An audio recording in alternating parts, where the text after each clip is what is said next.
Hello, I'm Hovik Monucharyan, and today is 11th day of the complete blockade of Artsakh by the regime in Baku. This is a collaboration between Armenian news network Groong and 168 Hours to bring more English language coverage on this very important issue.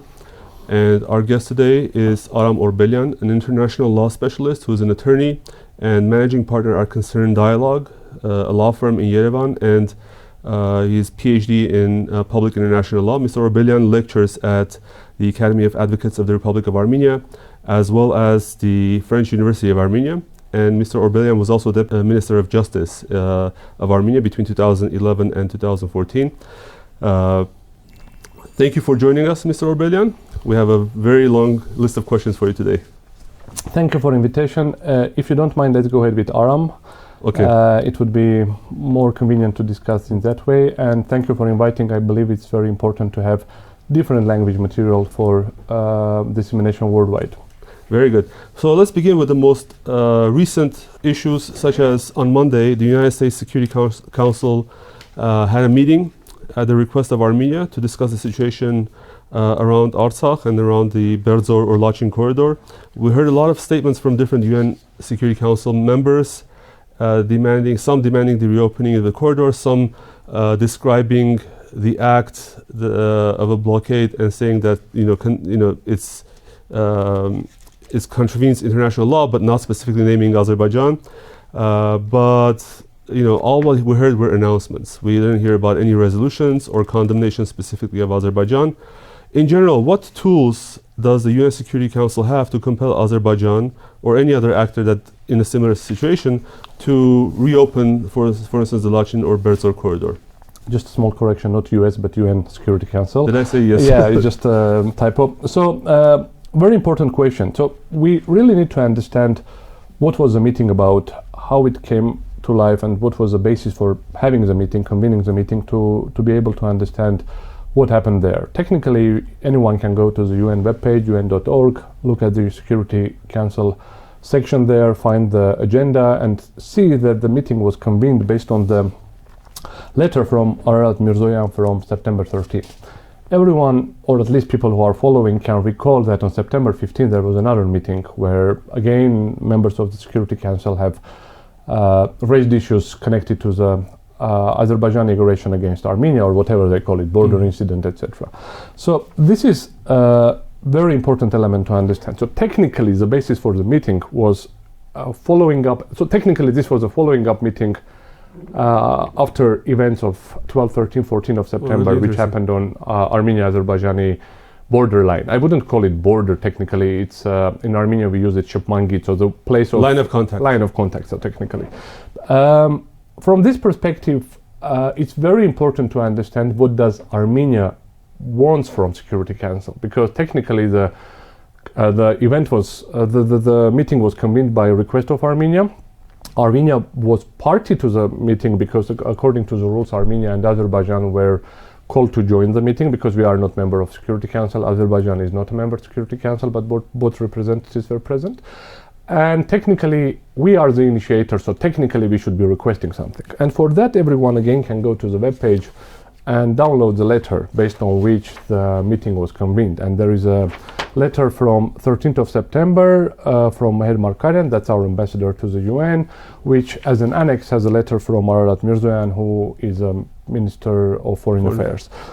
And what we requested here, we also expect that the Security Council, and there is a description what's happened on September, and then it's in the ending what we say, we also expect that the Security Council will condemn the aggressive actions of Azerbaijan in the strongest terms and will directly call upon Azerbaijan to unconditionally cease hostilities and respect the trilateral statement of November 9, 2020. So this is kind of technically what we requested. So what could have been done more, and what can Security Council do? United Nations have 6 major bodies. One of them is Security Council, and Security Council is the main political body who is responsible for international peace and security. So technically there is General Assembly, which does everything. There is International Court of Justice, where we have a court case. There is Economic and Social Council, which deals with economic social issues. There is Trustship Council, which is not convening anymore because we don't have non-self-governing territories since 94, and then we have a general secretary and secretariat, which is kind of dealing with all the staff of all the bodies. So Security Council is the body which is responsible for international peace and security, and chapter 5, 6, 7 are dealing with the authorities of the Security Council in the UN. Chapter 7 is covering so there are different authorities connected to the self-governing, governing, election of people, etc. But there is one chapter, which is chapter 7, which is speaking about action with respect to the threats to the peace, breaches of the peace, and acts of aggression. So there is a whole chapter which is telling what shall be done, and namely Security Council, what can Security Council be doing when there is these three situations: threats to the peace, breaches of the peace, and acts of aggression. And namely, if you go to the article, there is Article 39, Article 40, 41, 42, and it comes from the milder intervention, that is kind of recognition of a situation as such, to the more severe one, 42, which is speaking about should the Security Council consider that measures provided for in Article 41, and 41 is more or less economic sanctions, would be inadequate or have proven to be inadequate. It may take such actions by air, sea, or land forces as may be necessary to maintain or restore international peace and security. Such action may include demonstrations, blockade, and under operations by air, sea, and land forces of members of the United Nations. So, starting from the recognition of a situation, we are telling, oh, you did bad, this is aggression, this is threat to the peace. Then economic sanctions, calling other actions to be undertaken, and then in the end you bring forces. Right. Just for the audience, Article 42 never was used. So technically, UN never applied Article 42. There were different actions which are falling under different regulations, so-called peacekeeping forces. But peacekeeping forces in general have specifically different mandate, which is not directly falling, let's say, between 39 to 42 articles, which I said. Okay. We'll come back to peacekeeping at a little bit later stage, I believe. We will have questions. So technically, UN Security Council could have done several things. Firstly, they could have adopted a resolution. I will discuss how the resolution would be adopted. They could have a statement. That's the second one. Then there are milder versions, which are not a decision of the Security Council. That's a press release, and furthermore, there is a statement by the president. Okay. But if you take the two first documents, which are considered to be documents of Security Council of binding nature. So the resolution and the statement, is that what you're saying? So presidential statement is a specific form of a resolution which is adopted unanimously.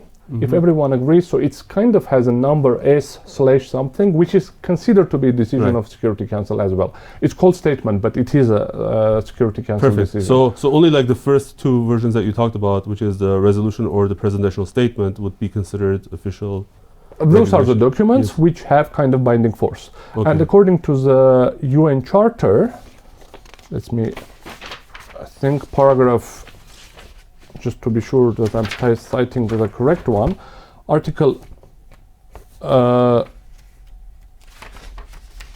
just a second. According to the UN Charter, there is a paragraph, part 25, which states the members of the United Nations agree to accept and carry out the decisions of the Security Council in accordance with the present Charter, which means whenever there is a decision of Security Council, it is binding, politically binding, legally binding.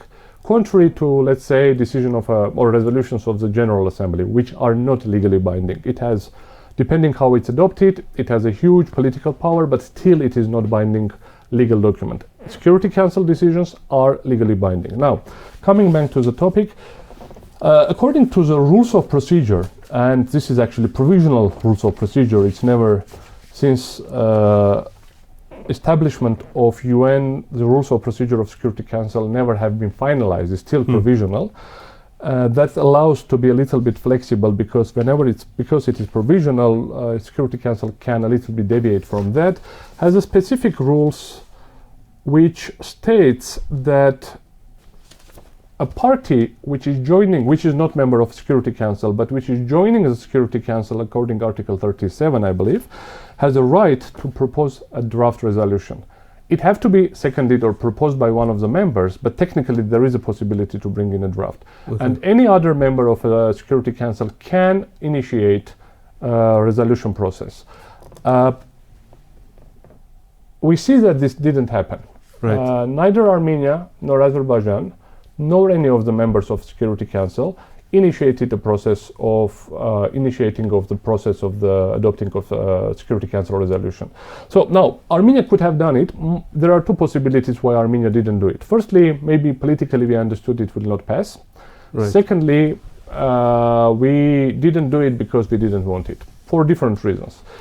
And coming back to the main topic which I started, it's very important to understand what is Armenia willing, what is the wish of Armenia, what is the request of Armenia, Yeah. what does Armenia as a state request from, let's say, international community or UN or other states. We need here to understand that international law is primarily law between states. It's not primarily law between people.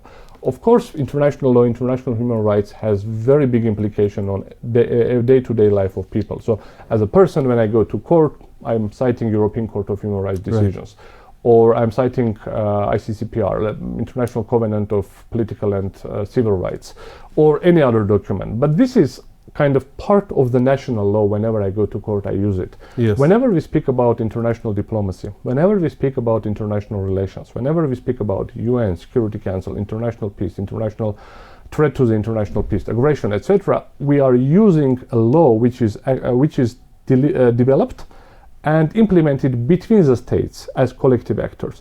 So technically, what you, me, any other people are doing is of importance from political point of view, is of importance from demographical point of view, from diplomatic point of view, from social, whatever point of view, but not from the international law point of view.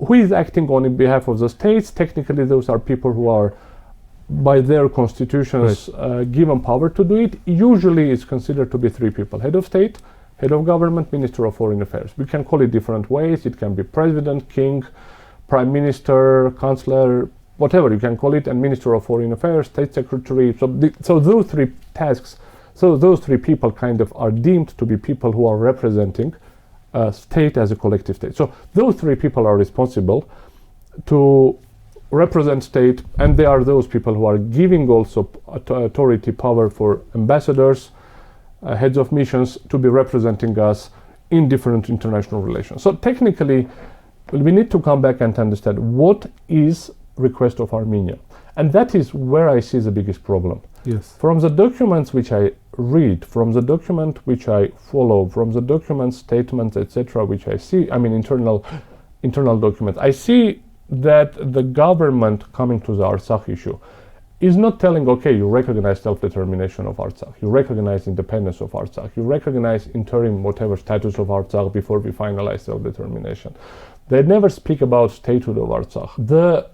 I have the feeling, again, it's from the documents. By telling feeling, it doesn't mean that it's hearts or not. I mean, I have the understanding that the government of Armenia is telling, okay, guys, this is yours, deal with it, we don't care about it. You, Russians, Azerbaijan, Armenians living there, please, if possible, don't hurt the Armenians.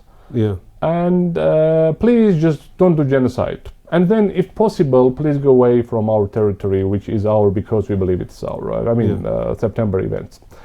So this is completely, and if this is the case, this is completely non-acceptable.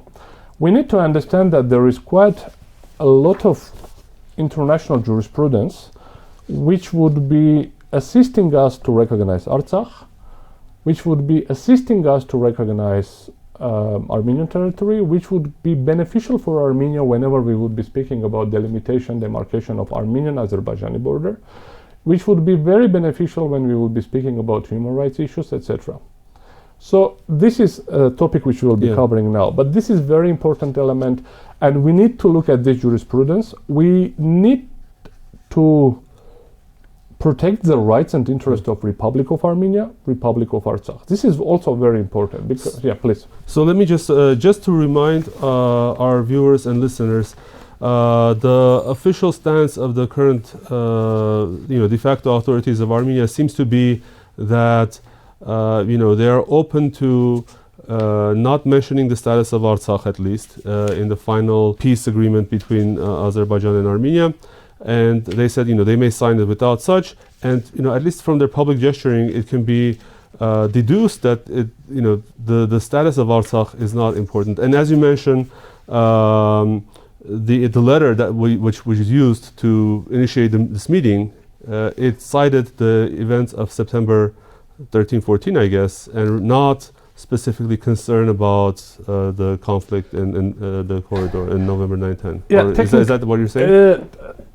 Well, let's say the process is the following. Whenever this letter was filed, Yes. Let's simplify. A file was opened. So let's say there is a file. There is a dispute between Azerbaijan and Armenia. Why I'm telling this? Because I will cite another paragraph. It says the unilateral actions of Azerbaijan constitute a real threat to international peace and security. Real threat, not aggression. Because in the top, we read that aggressive war, aggression, etc. But I'm speaking here security and deserve a strong and timely reaction from the international community. With the present letter, I kindly request an emergency meeting of the Security Council on the basis of Article 35, Paragraph 1, I will tell what it is now in a moment, of the Charter. I also kindly request the participation of the representative of Armenia in these deliberations, pursuant to Rule 37 of the Provisional Rules of Procedure of Security Council. The Rule 37 says, okay, when there is a dispute and the party is not member to Security Council, they should be called. Now, let's see what does the Article 35 of the Charter say, because this is also very important to understand what was the basis for our process. If you go to Article 35 of the UN Charter, this is a document again where which is regulating the actions of the bodies. As I said, there is a chapter which is Chapter 7, which says that United Nations Charter Chapter 7, actions with respect to the threat to the peace, breaches of the peace, and acts of aggression. This specifically says what we do when there is those three situations. There is another chapter which says specific settlement of disputes. It's international law. In international law, there are several principles, and one of them is that when states have disputes, they have to settle those disputes peacefully. And there is a big chapter which says how it's done, what are the types, what kind of activity should be dealt with. Article 35, which is the basis for the letter, at least that's physically what it is stating, is that any member of the United Nations may bring any dispute or any situation of the nature referred in Article 34 to the attention of Security Council or of the General Assembly. Article 34 is stating the Security Council may investigate any dispute or any situation which might lead to international friction or give rise to a dispute in order to determine whether the continuance of the dispute or situation is likely to endanger the maintenance of international peace and security. Guys, we are in the middle of a war, we are subject of aggression, our neighboring country is occupying our territory, is blockading people, is undertaking illegal armed activities on the territory of Armenia and Artsakh, and we are telling, there is a dispute which, by the way, may be threatening to security and peace. I want to recall, if the letter was from yesterday, from 10 days ago, it might have been, okay, there is a situation, we kind of settled at the moment, and then there is a blockade, this is the situation. This letter is from September 13, when we are in the middle of war. Okay. In the text, we are speaking like war of aggression against Armenia and Nagorno-Karabakh in 2020. We are not speaking about aggression in 2022. We are speaking about that Azerbaijan is breaching their obligations under Article 33, which is telling that they have to be dealing with the dispute peacefully. But in reality, what we have an act of aggression, we have illegal use of force, and we will discuss about different mechanism afterwards. I will come to aggression now, but when we are speaking, why doesn't CSTO act? Guys, if we are telling there is a small dispute on the border, CSTO which might or might not, result in it. It's very important to understand from a legal perspective, what are the actions of Azerbaijan? Not only blockade, but also all what is happening in Armenia and in Karabakh or in Artsakh. So there are two documents which are resolutions of General Assembly. One is so-called Declaration of Principles of International Law. There is a big continuation, but this is kind of a let's say cornerstone document, which is, as I said, General Assembly resolution. As a General Assembly resolution is not binding. So technically it's not legally binding document. However, there is a jurisprudence of International Court of Justice in at least 5 to 6 cases, if not more, the court has stated that this document has kind of embodied the principles which are of customary nature. I don't want to go too much in detail of international law, but technically, if it's of a customary nature, it's the same as it's legally binding. Okay. And whenever one of the parties would say, by the way, paragraph whatever is not of customary nature, that is the party citing that this paragraph is not of customary nature should prove vice versa. Usually you should do the contrary. Whenever you go to court and say there is a custom, then you have to prove. Well, the court said, okay, if you are citing here, then it is customary unless the party would be able to prove contrary. And the second document is a definition of aggression. I will come to that afterwards. There are several principles which are of importance, and this is kind of whenever we speak about principle of self-determination, when we speak about settlement of integrity, when we say about principle of peaceful settlement, it comes from here. Okay. Before going here, small spoiler, there is no principle of territorial integrity. I will come where it is and what is under which subparagraph it is stated. There is no such principle. Whenever we were speaking about previous documents, we always raised a principle document, a principle which was telling that all the disputes should be solved peacefully. And this was the major element which we were raising during the negotiations constantly all the time. We were not the territorial integrity, self-determination, human rights, those were not the initial or the parametric elements of the negotiations process. We were telling we are ready to discuss everything, but only peacefully. Now, let's see what is the principle. The first principle, which is telling that the principle that states shall refrain in their international relations from the threat of or use of force against the territorial integrity, that's where it is, or political independence of any state, or in any other manner inconsistent with the purposes of the United Nations. By the way, this text is from Charter of the United Nations, paragraph 2, subparagraph 4. Article 2, paragraph 4. So what it says, under it, I will not read all of it, but I will read 30% of it because it's important. Okay. A war of aggression constitutes a crime against the peace for which there is a responsibility under international law. And this comes from Nuremberg principle. This comes after Second World War. We said, okay, guys, aggression is a crime. Aggression is not allowed. In accordance with the purposes of principles of United Nations, states have a duty to refrain from propaganda of war of aggression. We see Azerbaijan constantly stating, if you don't do this, we will use our force. Our forces will do this. If you don't do it, we will do, our forces will force you to do something. Our forces will open the Zangezur corridor. Our forces will force you to do something. Yes. Every state has a duty to refrain from the threat of use of force to violate the existing international boundaries or another state, or as a means of solving international disputes, including territorial disputes and problems concerning frontiers of states. Now I will come to the next one, which is the most important one. Everyone is missing it, because when we say there is no border between Armenia and Azerbaijan, people say, oh, if there is no border, Azerbaijan may legitimately use it. Firstly, as you see, there is no legitimate use of force. Force is forbidden always. But then every state, likewise, has a duty to refrain from the threat or use of force to violate international lines of demarcation, such as armistice lines, established by or pursuant to the international agreement to which it is a party or which is otherwise bound to respect. What is armistice line? Technically, when there is an armistice, which means cease of hostilities, people agree that there is, okay, end of hostilities, we stand here, and there is a line of whatever forces are, and this is not a border, because there is a continuation, because these lines are not without prejudice to further status. Okay. But using force to breach those lines is also forbidden. I will bring an example for you to be more or less clear what we are speaking of. On the 38th parallel, in Korean Peninsula, there is a line between North and South Korea, or Republic of Korea and People's Republic of Korea. There is no border, there is no peace agreement, there is no agreement that this is a state border of those two states. There is an armistice agreement, if I'm not mistaken, by Paris Accords or by other procedures. Breaching those lines would be a crime. Okay. There is a similar border or armistice line between Japan and Russia, or Japan and Soviet Union before that, after Second World War. Second World War finished, there was a major armistice signed on 2nd of September, so there was a capitulation of Japan.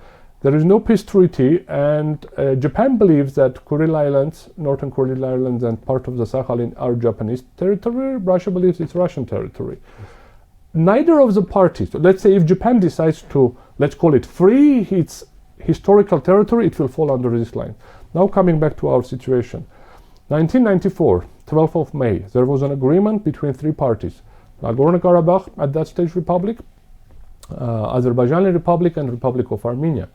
Signed by those three parties, and it was considered to be basis for end of hostilities between those states, the three states from different areas, because the war is not bilateral. There are different dimensions there, or was. And that means that from 94, breaching those lines was act of aggression. 2020, actions of Azerbaijan was act of aggression. Armenia should have acted in that case, telling that Azerbaijan is undertaking aggression in that perspective. The next one was armistice lines established by agreement, or let's say announcement of November 9, where it explicitly states that the forces stay where they are. After that, Azerbaijan has occupied Khatsabert and surrounding areas. Armenia forces has withdrawn. Another document was signed or was not signed, I'm not sure, between Armenia and Azerbaijan. Azerbaijani forces occupied also Armenia Worotan and surrounding territories. Yeah, Goriskap highway. Which according to the armistice agreement was not there. So technically you have armistice, you agree, you have a final settlement, and the forces can go forward, backward. You need to have a delimitation and demarcation of the borderline already in a peaceful situation, not when your soldiers are standing there or occupying a territory. Another one, every state has a duty to refrain from any forcible action which may, and this is also very important, which deprives people referred in the elaboration of the principle of equal rights of self-determination of their right to self-determination and freedom and independence. Using of armed force to deprive people to exercise their rights of self-determination is an act of aggression, or at least is forbidden under this document, this instrument. Another one, the territory of a state shall not be object of military occupation resulting from the use of force in contravention of the provision of the Charter. The territory of a state shall not be object of acquisition by another state resulting from the threat of use of force. I will not cite all of them, but you see that there is a huge body of jurisprudence which allows claim that Azerbaijan is an aggressor state. Azerbaijan is an aggressor country which has occupied Armenian territory, which has occupied Artsakh territory, which is claiming that Artsakh is part of Azerbaijan, while there is a dispute, and I will come where the dispute comes from. We can see in this document there is a principle of equal rights and self-determination of peoples, which specifically states that the right of freely to determine without external interference their political status and to pursue their economic, social and cultural development, and every state has a duty to respect this right in accordance with the provisions of the Charter. There is a huge body here also below stating what it is. There is a small paragraph in the end. It says that the main purpose is not to, let's say, fall apart, to make states fall apart, but technically, if there is self-determination of people, it should be done in a peaceful manner. Now, there is also a very important element. As I said, there is no principle of territorial integrity. There is such principle in Helsinki Final Act, which is not legally binding document, but political document, which is speaking about inviolability of frontiers, which is still in our case is a little bit different story, because when we are speaking about independence of Artsakh, we need to understand from whom Artsakh is getting independent or has gained independence. Exactly, that's also a major question. And from whom? Yeah, is it from the USSR, from Azerbaijan, or even maybe... there are two possible answers. It's either from USSR or from Armenia. Yes, because... It cannot be from Azerbaijan for different reasons. I will explain why. Let me go to the aggression, and then I will come back to the independence of Artsakh. There is another document which is explaining what is aggression. So it's Resolution 3314, which is giving a definition of aggression. As I said, aggression is one of the cornerstones of United Nations, because United Nations was built after Second World War and after Nuremberg principles, and basic elements of was like, we don't want any more aggressions to happen. It's not even a war, it's not even an armed conflict, but the aggression was kind of principal element. That's why we see in the documents they are speaking about threat to peace, breach of peace, and then act of aggression.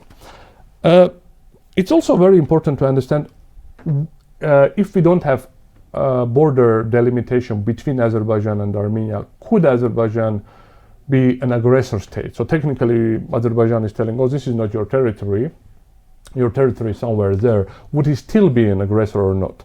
And the second argument which they are claiming during the session in United Nations, the one on September 15 mostly, what they say, we said we were acting against legitimate targets. We were just shelling the armed forces. There were some civilian casualties, but mostly we were targeting the legitimate military targets, which would be the armed forces.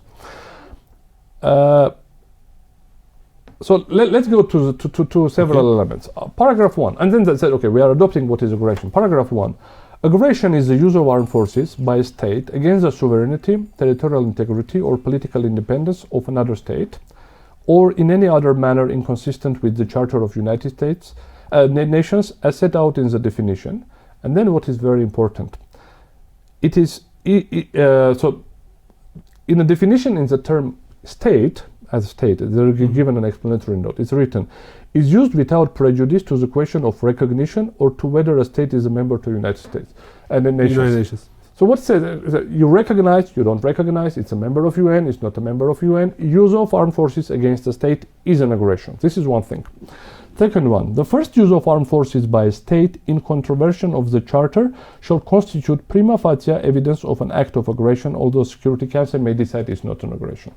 So if one state uses armed forces against another state, first, then it's connected to be considered to be aggression, at least unless the Security Council of United Nations would say, okay, there is no enough gravity to consider it as an aggression, it's a border incident.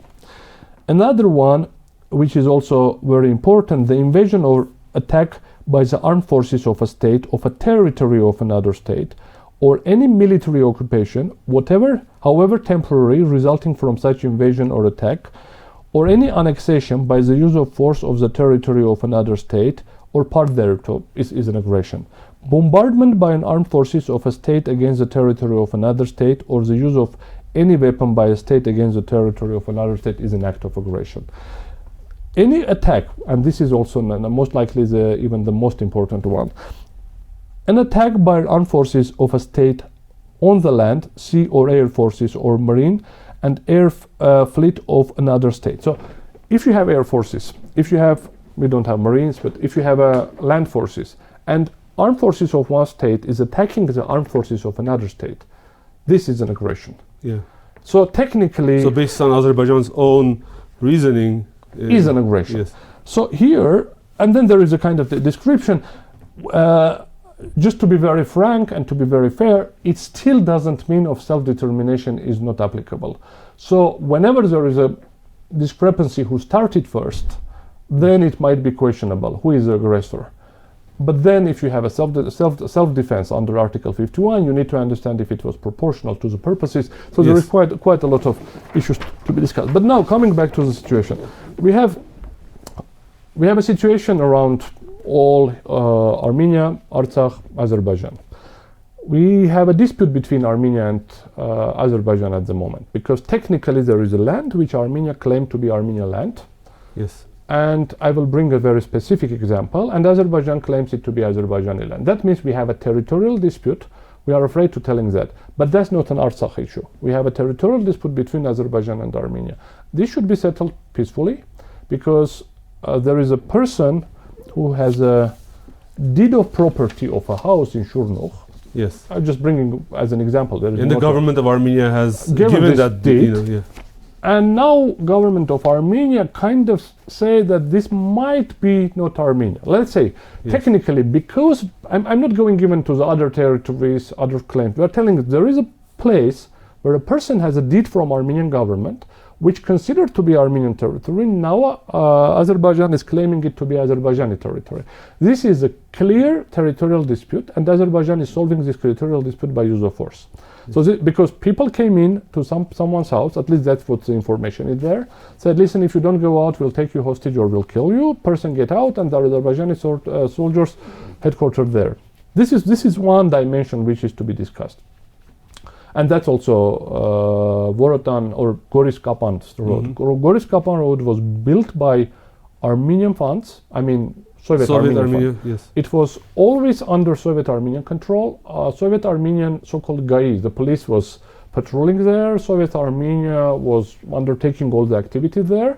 So technically the road should be Armenian. But this is kind of one dimension. So one of the dimensions is Armenia-Azerbaijani dimension. As I said, there is a territorial dispute issue, which is clear. I mean, people are afraid telling, oh, there is no territorial dispute. There is territorial dispute between Armenia and Azerbaijan, at least today. But that's not Artsakh. That's completely different story. There is a second dimension, that's an Artsakh independence, which is, in my opinion, already a fact. Yes. But today, Armenia is going back again, telling, oh, maybe it's not, maybe it's territory, maybe security or people living there, Armenian population. People who studied in Armenian schools, Armenian history, could remember, and the numbers are vice versa, that's why a lot of people remember it very well.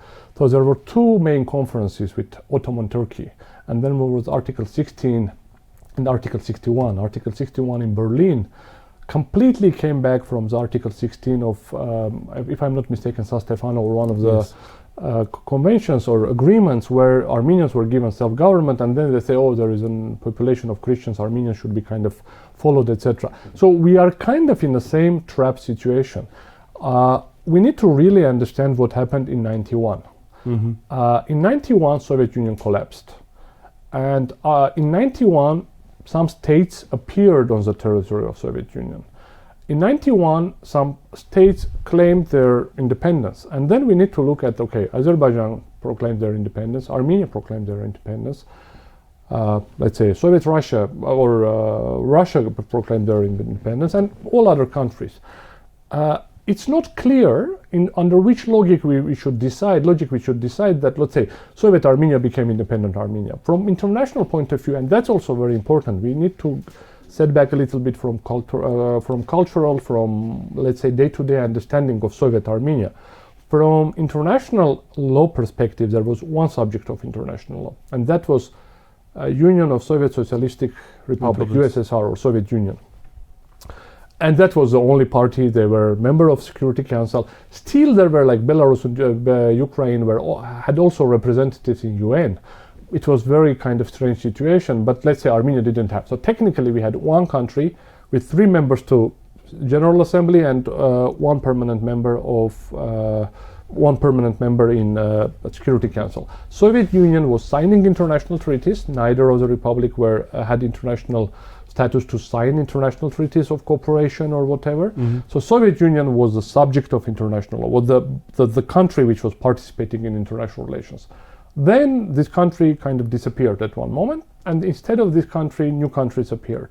So first argument is that the Nagorno-Karabakh Republic, as they called them at that stage after Artsakh Republic of Artsakh, also said, okay guys, you want to all be independent, I also want to be independent. Soviet Union constitution, Soviet legislation allowed this kind of activities. That's one argument.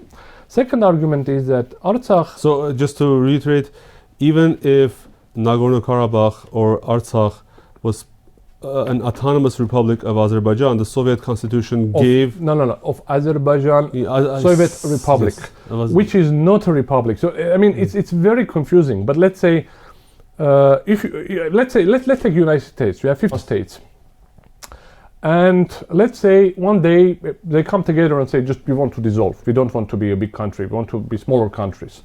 And then Northern California say, guys, listen, if you don't want to be part of that, I want to be independent.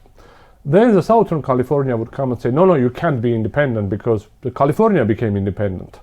The question is that Nagorno-Karabakh Republic never, even a single day, was part of Azerbaijani Republic. So yes, it was never part of the Azerbaijan Republic, not before 2022, not after 91.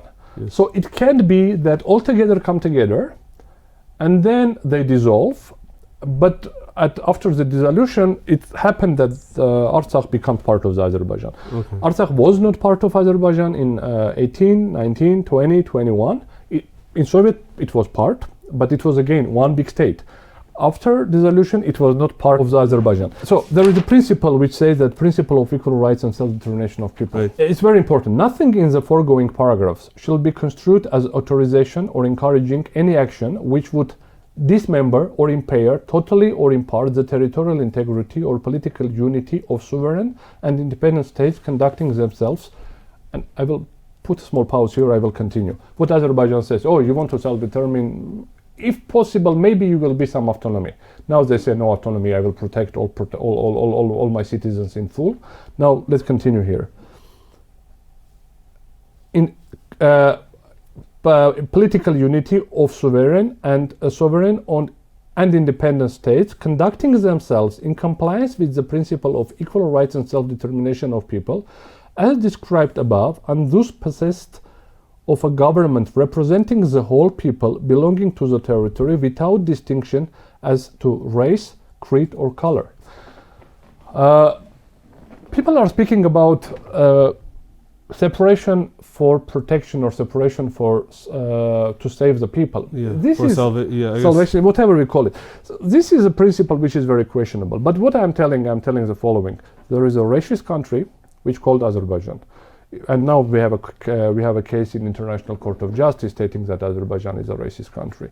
We have a terrorist state which is Azerbaijan, and at least I hope we do have, or we are in the process of having a case for hostage-taking convention, because Azerbaijan is holding people in jail, telling that they are whatever criminals, technically contrary to the November 9 agreement, because all the people captive should be returned. Be it prisoner of war, be it civilian, whatever. Exactly. We have seen numerous European Court of Human Rights cases where Azerbaijan is in breach of their obligations. When someone was falling under the control of Azerbaijan, they were tortured. We have seen numerous of videos when people were beheaded. There is a mutilation of bodies. There are a huge number of international crimes. So Armenia should be very frank on this part. Armenia should be telling that Azerbaijan is a terrorist state. Azerbaijan is a criminal state, and we should be initiating, in addition to diplomatic, military, etc. activities to protect our sovereignty, integrity, etc., we should be initiating a criminal and international legal proceedings against Azerbaijan and be forcing on them. But be very frank, direct, and clear about activities of Azerbaijan. I have a feeling that today's government feels kind of guilt for Armenian activities in 91, 92, 93, 94. And they kind of have a guilt that, oh, we were bad guys and now we need kind of to shut up because we would be punished. No, we were not bad guys. We were acting in accordance for international law. There is 4 resolutions which Azerbaijan is always pointing. None of them is claiming that Armenia is an aggressor. Yes. None of them is claiming that Armenia has undertaken any international crime. It's just telling Armenians, if possible, please influence Karabakh forces or Armenians in Karabakh to undertake whatever activities. Yes. So clearly what happened now shows, and what happened in 88, what's happening now, it shows that Azerbaijan is a terrorist state and Armenia should be bringing this issue very clearly. And now coming back to where we started, because that's kind of the topic. What happened in Security Council? In Security Council there was statements, which is very important. The diplomats, politologists should interpret what a specific word stated there, what does it mean, is it good, is it bad, is it in favor of Armenia or not. This is not my profession and I really don't want to dig into nuances of specific words. I can guess, and maybe it would be educated guess, but I really don't want to get there. What is important, there is no legal document. What is important, Armenia should be pushing on instruments to show that Azerbaijan is an aggressor state. But just one small example, and then we will finish maybe for today, unless you have other questions. We have European Union observer mission in Armenia. If we go to UN Charter and we say, okay, what are the means? Because there are different means of the settlement of disputes. And in Article 33, it says that the parties to any dispute the continuance of which is likely to endanger the maintenance of international peace and security, shall first of all seek a solution by negotiation, inquiry, mediation, conciliation, arbitration, judicial settlement, resort to regional agencies or arrangements, this is OSCE Minsk Group, or other peaceful means of their own choice. And in practice, there is two very important instruments which is falling under this. This is third-party fact-finding missions. So technically, if the we EU look, mission would be considered, yeah. it can be, because you have a third party who is there, who is giving a report. However, I just followed 2 or 3 days ago, there was a publication that they finished their activities, no report would be published. Yes. So it's very strange. You have an observer mission which is observing, but is not stating any results. This is very important instrument, because third party observer mission, which is stating who is telling the truth, would be a very good argument to show in international relations. Armenia was bringing up for very long, and that was bringing up very long time, the concept, and that was in Kazan documents and then in other document, that we need to have border incident investigation mechanism. So Yes. this is very important instrument which is showing who started what. Because today Armenia is blaming that Azerbaijan is blaming that we started process, but this is not true. Azerbaijan is telling that Armenians are undertaking activities firstly, and unfortunately when we read the press statement from September 15 or the recent one, we can see that the reporter Miroslav Jenka is stating that one party said that the other party is starting, Yeah. the other party says that They the said third we don't party is have starting. presence in the region, so we cannot verify. So there is still possibility to bring evidence. I mean, you can do it unilaterally, you put cameras, you show who started, etc. But technically, if you have a mission, you Yeah. need to use it. If you have a mission of CSTO, you need to use it. If you have a mission of Azerbaijan, you need to use it. But for that, Yeah. it's very clear that Armenia should have a clear understanding. And here I see the main problem with Armenian government Yes.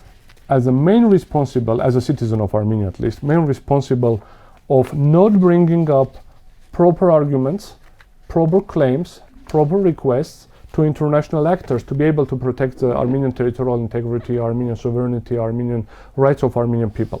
And that is where we really need to look at. Because everyone is guilty. If you listen to Armenian government, Russians are guilty. If you listen to Armenian government, UK is guilty. If you listen to them, Americans are guilty. Europeans are guilty. Everyone had their fault.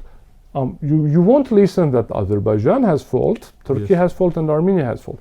Listen, if I am living in a country, not in an anarchy, I believe that the government is there to solve my problems. Otherwise, why I'm paying taxes, why I'm Right. paying my duties, etc. So technically, it's very important that the government has a clear understanding what they do.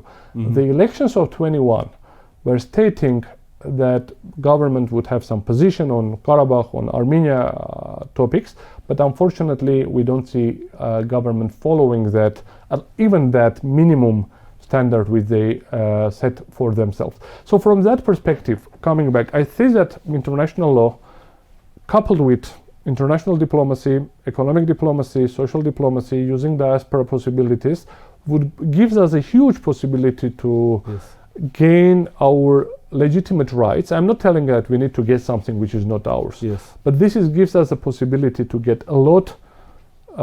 Except that we're not using those possibilities. We are not using those possibilities because we don't want to use them. I mean, not we. Yes. Some people there don't want to use them. Yes. Thank you for that clarification. And unfortunately, this was a very interesting discussion. We just talked about the UN. I had many more questions, and Mr. Orbelyan promised to come back, so I'm going to hold him to his promise. But this was a sort of very interesting deep dive into the UN and all the sort of possibilities that we could have. So thank you very much for that, Mr. Orbelyan. Thank you for invitation. I will keep my promise whenever you invite me next Okay. time. I will be here. We'll be very short. And this was a collaboration between Groong Podcast and 168 Hours. Please visit podcasts.groong.org or 168 AM to get more of this type of interesting and thoughtful discussions. Thank you very much.